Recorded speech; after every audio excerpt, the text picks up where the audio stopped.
Hi everyone, so in this video I'll discuss about adapters and linkers. So let's get started. So before talking about adapters and linkers, let's just talk about DNA ligase so that it's easy to understand about adapters and linkers.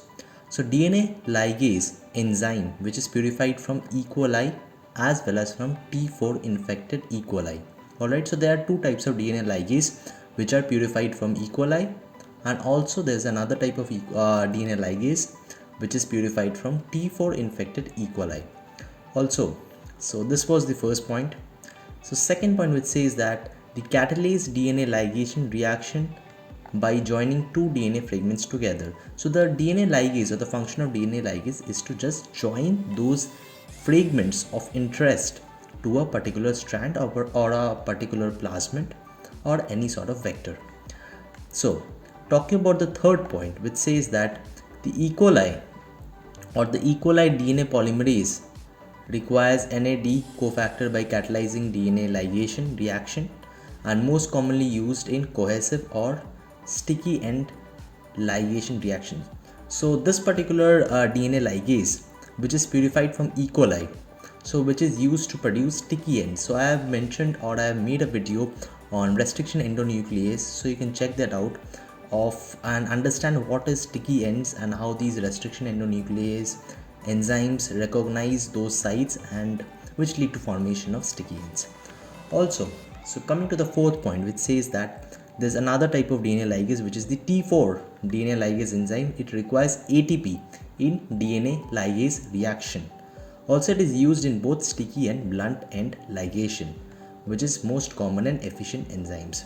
So it requires ATP, whereas the other DNA polymerase or DNA ligation enzymes require NAD plus cofactor.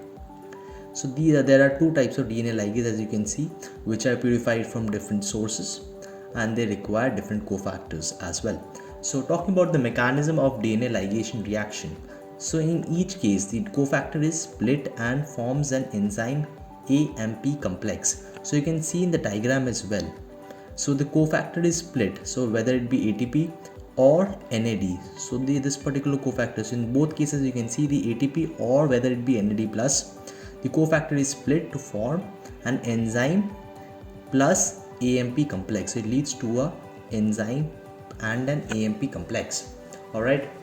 Also the complex binds to the nick, which must expose a 5-end phosphate and a 3-end OH group.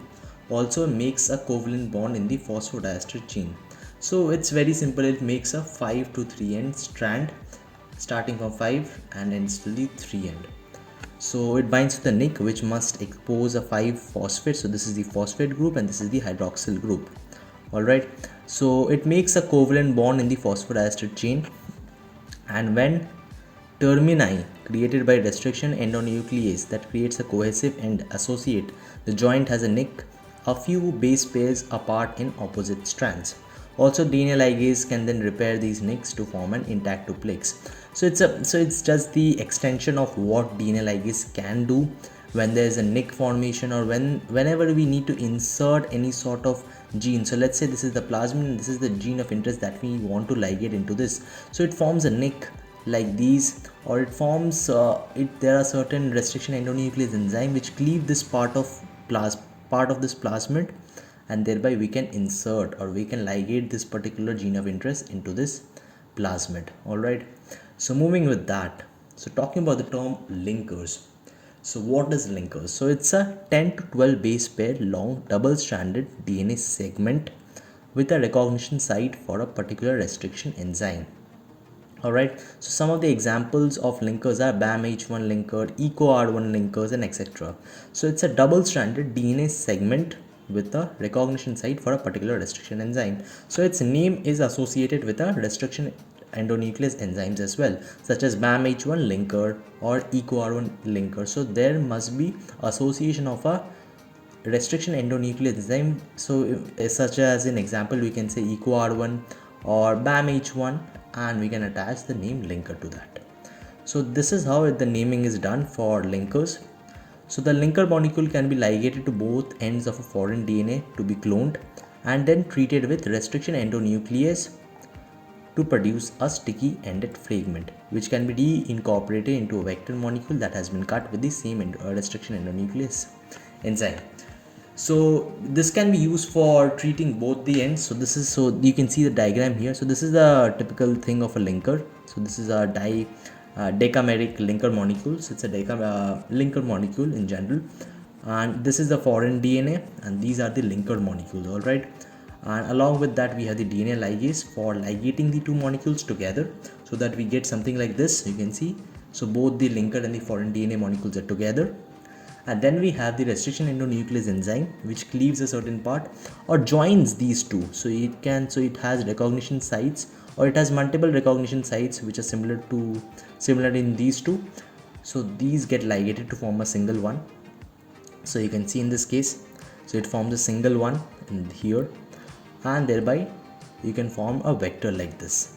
So after you form a vector, in this case, you can ligate this piece of DNA, or you can find this piece of DNA ligate into the particular DNA form or a plasmid form, which is called a recombinant DNA plasmid. Alright, so insertion by means of linker creates restriction enzyme target sites at each of the foreign DNA, and so enables the foreign DNA to be exchanged or removed and recovered after cloning and amplification in the host bacterium. So it's a very easy thing in which we create a gene of interest in this way, and this is a vector that is already present, that is not that we generally make, or that is the one that is prepared after cleaving this particular site by restriction endonuclease enzyme, so that the gene of interest which has been prepared by the linkers can be ligated and something like this can be formed. Alright, so this is the linker that we are using it. So some of the drawbacks of the linkers, why there are obviously some drawbacks when you are using something. So restriction endonuclease enzyme, which is used to generally generate sticky ends in linkers, may cut the foreign DNA or insert DNA at internal sites. So whatever we are inserting or whatever might be our gene of interest might get cleaved or might get removed in this process. Alright, so this is, you can see BAMH1. So this is a linker molecule along with different foreign DNA. So whenever we use, so this is a linker molecule along with foreign DNA. Whenever we use a restriction endonuclease enzyme such as BAMH1, so in this case you can see many small fragments which are formed, and some might get cleaved. So cleavage due to internal BAMH1 sites. So these might have BAMH1 sites internally, which might get removed or cleaved in this process. So we have a solution for this as well. So choose another restriction enzyme. But there may not be any suitable choice if foreign DNA is large and has sites for several restriction enzymes. So one of the solution which is provided here is, in case of BAMH1, we can use any other restriction endonuclease enzyme which might not, or which do not have any restriction, or which do not have any recognition site in this piece of linker plus foreign DNA. So in this piece of linker plus foreign DNA, we don't need any recognition sequence, or we need to find any particular restriction endonuclease enzyme which do not have the recognition sequence in this linker plus DNA.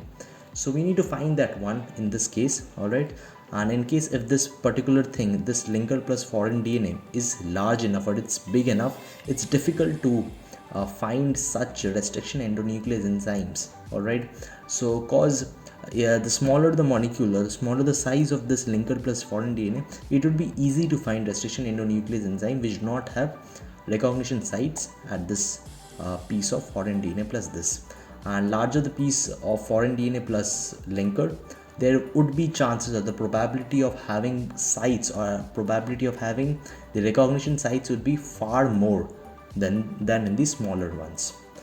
Also, we have another solution which is methylate internal restriction sites with appropriate modification methylase enzyme. So we can use a methylation, or we can use methylase enzyme in this case to cleave or to normalize or to remove those sites present in these internal linkers plus foreign DNA. Also, we can use adapter molecules. So I will talk about adapters. So here we come about adapters. So talking about adapters, which are pretty much same like linkers, are short synthetic oligonucleotides. But unlike linkers, an adapter is synthesized so that it already has one sticky end. So it mainly leads to formation of sticky ends. All right. So the idea is, of course, to ligate the blunt end of the adapter to the blunt end of the DNA fragment to produce a new molecule with sticky ends. So it is mainly used when there is a formation of blunt ends. So whenever there is a formation of blunt end by the restriction endonuclease enzyme, we attach a linker like this onto this, like this, you can see, which forms a sticky end, or to produce a new molecule with sticky ends. And this solves many of the problems. All right. So this may appear to be a very simple method, but in practice and many problems arise. So some of the problems that arise while using adapters are the sticky ends of an individual adapter molecule. So the sticky ends of an individual adapter molecule could base pair with each other to form dimers, so that the new DNA molecule is still blunt end. So these adapter molecules may react with each other to form a homodimer, or might form a heterodimer as well. So these lead to formation of dimers, and the purpose of forming the blunt end, or the purpose of forming the sticky ends, is not fulfilled, and it still remains blunt end. So the formation of dimers must be prevented so that the adapters could be used effectively. So the purpose can be the purpose of using adapters could be served. Also, the sticky ends could be recreated by digestion with restriction endonuclease, but that would defeat the purpose of using adapters in place of linkers. So the the problem of sticky ends could be recreated by digestion. So we don't want to use the restriction endonuclease enzyme in case for adapters, because if we want to use the restriction endonuclease enzyme, we would better go for linkers and not for adapters. So moving on with that, so talking about the solution for the adapters. So the adapter molecules are synthesized so that the blunt end is the same as natural DNA, but the sticky end is different. So the 3-OH terminus of the sticky end is same as usual, but the 5-phosphate terminus is modified. So it lacks the phosphate group, and in fact the 5-OH terminus. So the DNA ligase is unable to form a phosphodiester bridge between 5-OH and 3-OH ends. So the result is, although base pairing is always occurring between the sticky ends of adapter molecules, the association is never stabilized by ligation. So adapters are therefore be ligated to the blunt end DNA molecules, but not to themselves. And after the adapters have been attached, the abnormal 5-OH terminus is converted to natural 5-phosphate formed by treatment with enzyme polynucleotide kinase, which is a adapter, producing a sticky ended fragment that can be inserted into the appropriate vector. So I hope this is like very easy in language, so you can very easily understand that what has happened.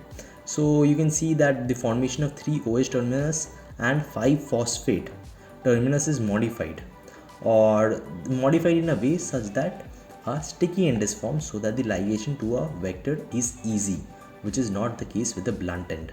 So what happens is, when we apply this adapter to a 5 or a 3 end, so let's say that we have a 5 end OH terminus. When we apply an adapter, it becomes a 5-phosphate terminus, and it leads to formation of a sticky end.